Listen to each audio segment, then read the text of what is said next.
ஒரு கிராமத்துல மீனாதேவி தன்னோட 2 பொண்ணுங்க ரித்தி சித்தி அப்புறம் தன்னோட கணவர் சோஹன் கூட வாழ்ந்துட்டு இருந்தாங்க.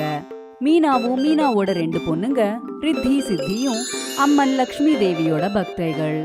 ஆனா சோஹனுக்கு இது எதுவுமே பிடிக்கவே பிடிக்காது. அதனால மீனா லக்ஷ்மி தேவிக்கு பூஜை செய்யறதுக்காக உட்கார்றப்பெல்லாம் சோஹன் ஏதாவது ஒரு குறைய சொல்லிக்கிட்டே இருப்பாரு. சோஹன் இப்ப வேலைக்கு போகிறது இல்ல. அதனால மீனா தேவியே வேற ஒருத்தங்க வீடுங்கள்ல வேலை செய்யறதுக்கு போயிட்டு இருந்தாங்க. ரித்தி அப்புறம் சித்தி 2 பேருமே ஸ்கூலுக்கு போயிட்டு இருப்பாங்க. எவ்வளோ வேணும்னாலும் கும்பிடு, உன்னுடைய லக்ஷ்மி யாருக்கு எதுவும் கொடுக்க போறதில்ல. என்னோட லக்ஷ்மி தேவியாவது குறை சொல்லாம இருங்க. ஓஹோ, நான் என்ன சொல்லணும் என்ன சொல்லக்கூடாதுன்னு நீ எனக்கு சொல்றியா? நான் கிளம்புறேன். நாளைக்கு தீபாவளி. ரித்தியும் சித்தியும் ஸ்கூல்ல இருந்து வந்ததுக்கு அப்புறம் அவங்க கிட்ட பூஜா மண்டபத்தை சுத்தம் பண்ணி வைக்க சொல்லுங்க. நம்மள மாதிரி ஆட்களுக்கு தீபாவளி பண்டிகை இல்லை, ஏன்னா நம்ம ஏழை. நம்மளுக்கு சாப்பிடவே வீட்டில் எதுவும் இல்லை. இதில் துணி எப்படி எடுத்துட்டு வர? அப்புறம் வீட்டை எப்படி அலங்காரம் பண்ணுறது? சாப்பிட ஸ்வீட் எப்படி எடுத்துட்டு வர்றது? உன்னுடைய லக்ஷ்மி அம்மன் ஒன்றும் கடவுள் இல்லை, அவங்க வெறும் கல்லு மட்டும்தான். மீனா ரொம்பவே வருத்தப்பட்டா. அவ லக்ஷ்மி தேவிய கும்பிட்டு மன்னிப்பு கேட்டுக்கிட்டா. அப்புறம் வேலை செய்யறதுக்காக கிளம்பி போயிட்டா. மீனா ஒருத்தங்க வீட்டுல வேலைக்காரியாட்டம் வேலை செஞ்சுட்டு இருந்தா. அந்த வீட்டு முதலாளி ரேணு மீனாவை ரொம்பவே படுத்து எடுத்துட்டு இருப்பா. ரேணு ஒரு பெரிய பணக்காரி, ஆனா மனசளவுல ஏழையா இருந்தா.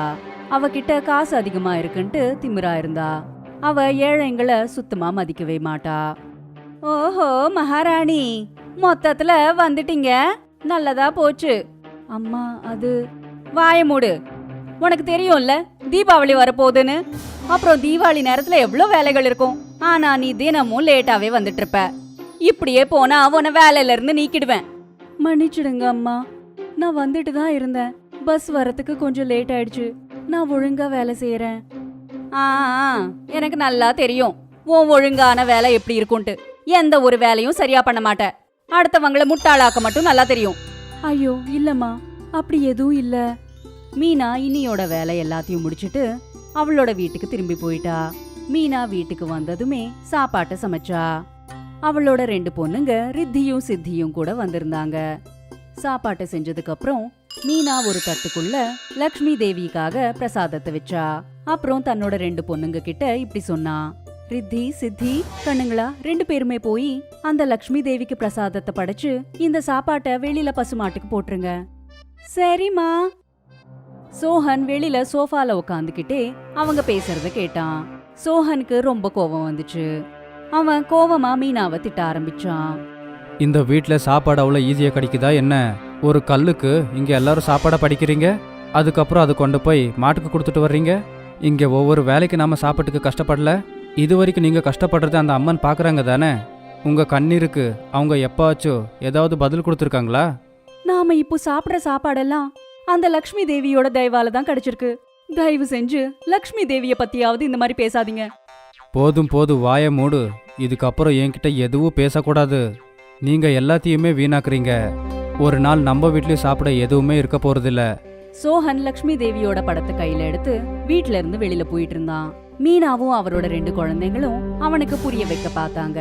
ஆனா சோஹன் எதுவுமே கேட்டுக்காம லக்ஷ்மி தேவியோட படத்தை எடுத்துட்டு போயிட்டான். பாவம் மீனா அழுது அழுது உடம்புக்கு எடுத்துக்கிட்டா. அவ சாப்பிட கூட சாப்பிடல. அப்புறம் ராத்திரி வெளியில உட்காந்து அழுதுட்டு இருந்தா. அப்பதான் ஒரு சின்ன பொண்ணு அந்த பக்கமா போயிட்டு இருந்தா.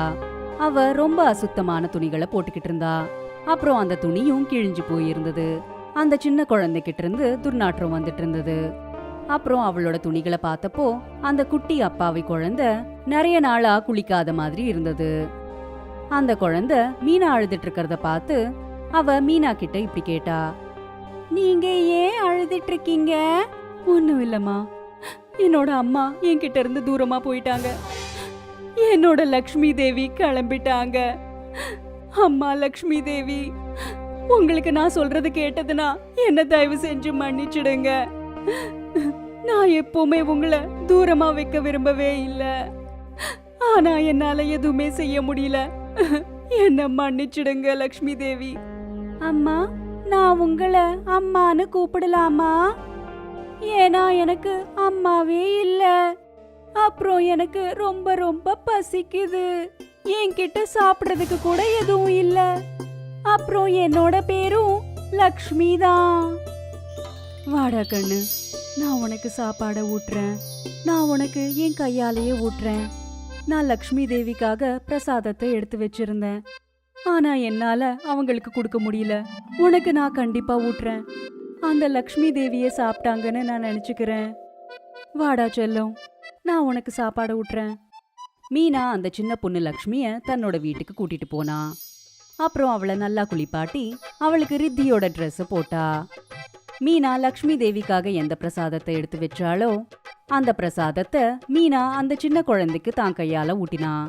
அந்நேரத்துக்கு அங்க சோகனும் வந்துட்டான். அப்போ அந்த சின்ன பொண்ணு இப்படி சொன்னா, எனக்கு யாருமே இல்ல, நான் உங்க கூட இருக்கலாமா?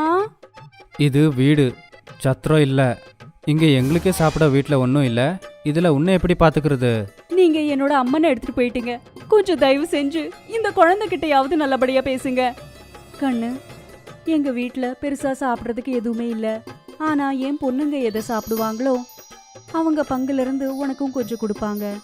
உனக்குன்னு யாருமே இல்லனா நீ எங்க கூடவே இருந்துக்கலாம். லக்ஷ்மி மீனா கூடவே இருக்க ஆரம்பிச்சா. அடுத்த நாள் காலையில ரித்தியும் சித்தியும் ஸ்கூலுக்கு போயிட்டாங்க. ஆனா மீனா தன்னோட லக்ஷ்மி தேவி இல்லாததால சோகமா இருந்தா. அந்த கவலையிலேயே அவளுக்கு ஜுரம் வந்துச்சு. அவளால வேலைக்கு போக முடியல. அப்பதான் மீனாக்கு ஒரு ஃபோன் கால் வந்தது. அது மீனாவோட முதலாளி அம்மா கிட்ட இருந்துதான். அந்த முதலாளி இப்படி சொல்லிட்டு இருந்தா, ஓ மகாராணி, ஏன் இன்னமும் வேலைக்கு வரவே இல்ல?